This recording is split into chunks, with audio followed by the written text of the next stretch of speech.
Hey! Salut à tous, c'est Multidoudou22 et bienvenue dans ce nouvel épisode du Tech Multi. Format dans lequel chaque semaine je vous résume l'actualité technologique. Et comme d'habitude, cette semaine, je vous ai sélectionné de très beaux sujets concernant la technologie en général, l'informatique et même les jeux vidéo.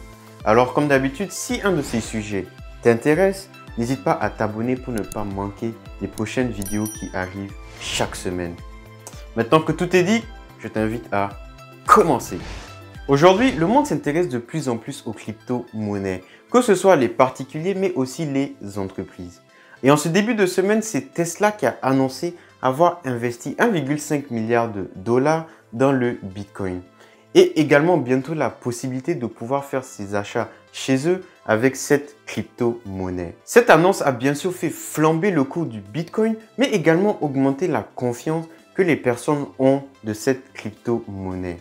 Mais au-delà de l'impact économique qu'ont les crypto-monnaies sur le monde, elles ont également un impact environnemental. On estime à 126 TWh la quantité d'électricité consommée pour le minage du Bitcoin en une année. Juste pour que vous ayez un ordre d'idée, c'est plus que la consommation électrique de l'Argentine en un an. Et l'Argentine, c'est un pays de 45 millions d'habitants. C'est juste incroyable, je trouve. L'impact se ressent également sur les stocks d'équipements informatiques disponibles, plus particulièrement celui des cartes graphiques dont les fermes à crypto-monnaie raffolent.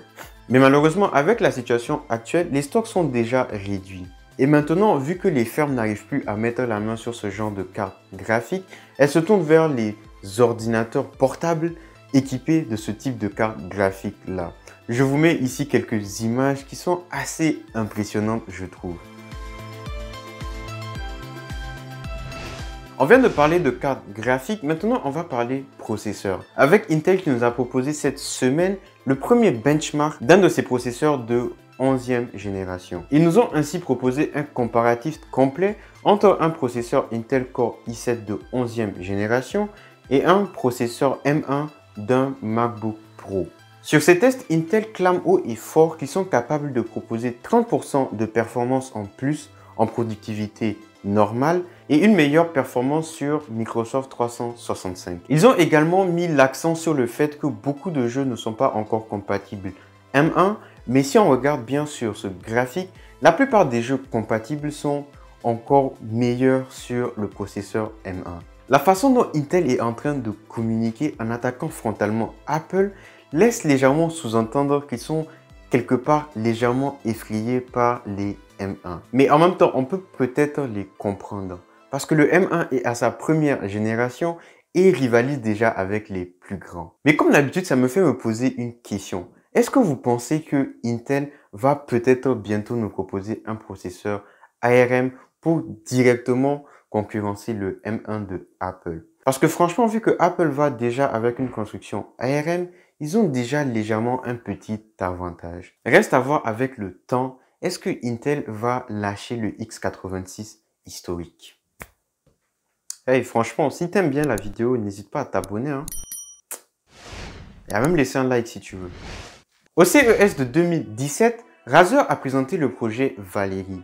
Il s'agissait d'un ordinateur portable équipé de 3 écrans. Et cette semaine, c'est la marque britannique Expenscape, déjà connue pour faire des ordinateurs assez particuliers, qui a annoncé vouloir aller beaucoup plus loin que ça. Ils nous ont ainsi présenté leur prototype, le Aurora 7, qui, comme son nom l'indique, est équipé de 7 écrans. Il y a donc 3 écrans principaux de 17 pouces en 4K et 3 autres écrans en Full HD. Et le dernier écran, il s'agit d'un petit écran juste à côté du trackpad. Pour faire vivre son prototype, Expenscape a choisi un Intel Core i9 9900K pour le processeur. Pour la carte graphique, ils sont partis avec une GTX 1060.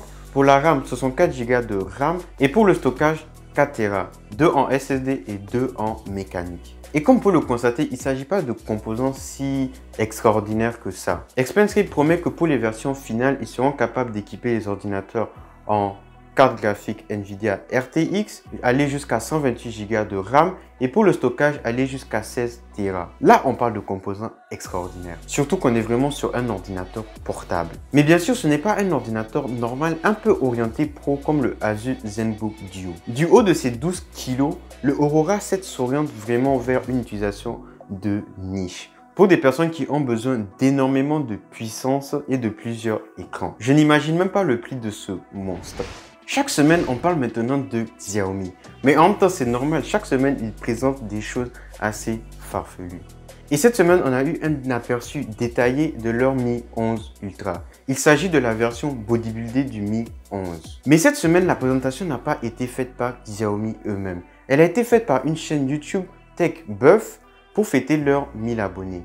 Mais personne ne sait comment ils ont fait pour obtenir le téléphone, ni même si la version présentée est la bonne. Mais en tout cas, la particularité première de ce téléphone, c'est qu'il était équipé comme le Nubia X d'un écran à l'arrière. Mais contrairement au Nubia, il s'agissait d'un tout petit écran. Mais bien sûr, cette information est à prendre avec de grosses pincettes jusqu'à ce que Xiaomi officialise le tout.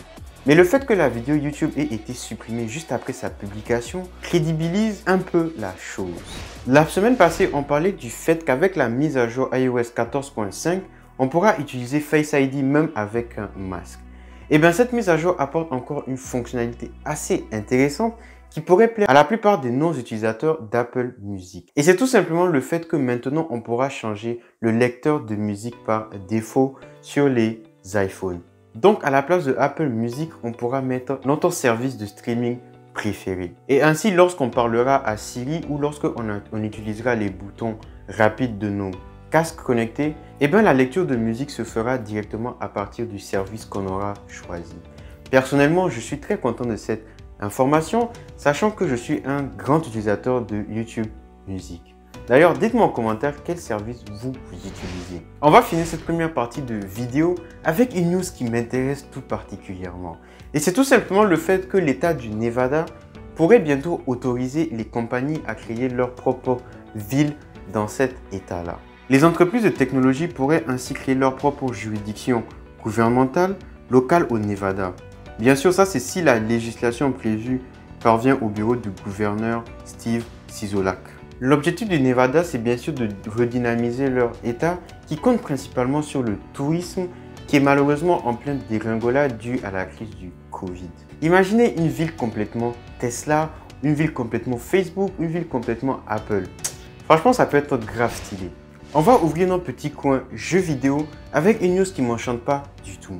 Il y a quelques jours, CD Projekt Red avait annoncé être la victime d'une cyberattaque et d'une demande de rançon sous les 48 heures. Mais malheureusement, le studio polonais ayant refusé de coopérer, la menace aurait été mise à exécution par les hackers. Les codes sources de Cyberpunk 2077, de The Witcher 3 Wild Hunt, de Gwent The Witcher le jeu de cartes et d'une version inédite de The Witcher 3 aurait apparemment été vendu sur le dark web. Mais on n'a pas de réelle preuve de cela. Il s'agit peut-être d'une sorte de bluff des hackers pour peut-être mettre la pression au studio. C'est vraiment dommage ce qui arrive en ce moment à CD Projekt.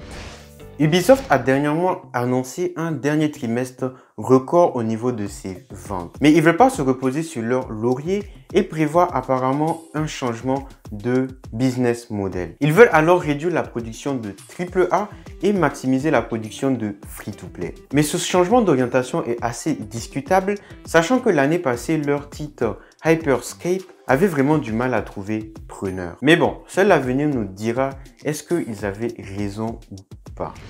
News suivante, Steam est maintenant disponible en Chine. C'est tout. C'était juste ça que j'avais à dire. Parce que personnellement, avant cette semaine, je ne savais même pas que Steam n'était pas disponible en Chine. Et d'ailleurs, le catalogue de jeux sera composé de 53 jeux, contre environ 30 000 dans le reste du monde. On va finir avec un nouveau coup dur pour Google Stadia. Et c'est le fait que malheureusement, le jeu Terraria ne sera pas disponible sur la plateforme. Parce que son développeur Andrew Spinks a perdu les accès de son compte Google. Mais attendez, ce n'est pas aussi bête que ça. Je vais vous résumer rapidement la situation. En fait, ça a commencé quand la page YouTube officielle de Terraria a perdu ses accès. Ils ont alors commencé plusieurs procédures chez Google pour demander que la page revienne. Mais Google ne répondait pas à leurs requêtes. Ensuite, ça a été le tour du compte Google personnel de Andrew Spinks. Il a alors demandé à Google de récupérer ses accès, mais Google ne répondait pas à ses différentes requêtes. Il a alors annulé le portage du jeu sur la plateforme de Google et a déclaré qu'il ne pouvait pas travailler avec une entreprise qui se foutait autant de ses utilisateurs. Je vous mets un lien en description vers l'histoire détaillée. La semaine passée, je vous disais que Google pouvait continuer à acquérir des jeux pour leur plateforme, même si eux, ils n'allaient plus en créer. Mais à ce rythme, ils risquent de ne même plus avoir de nouveaux jeux sur Stadia. Voilà, maintenant dis-moi en commentaire quelle est la news qui t'a le plus marqué. Tu verras d'ailleurs que la mienne est juste en dessous également. Et maintenant, n'oublie surtout pas de liker cette vidéo si elle t'a plu et de t'abonner pour ne pas manquer les prochains épisodes du Tech Multi qui arrivent tous les dimanches. Merci beaucoup d'avoir regardé la vidéo, c'était Multi22 et à la prochaine. Inch'Allah.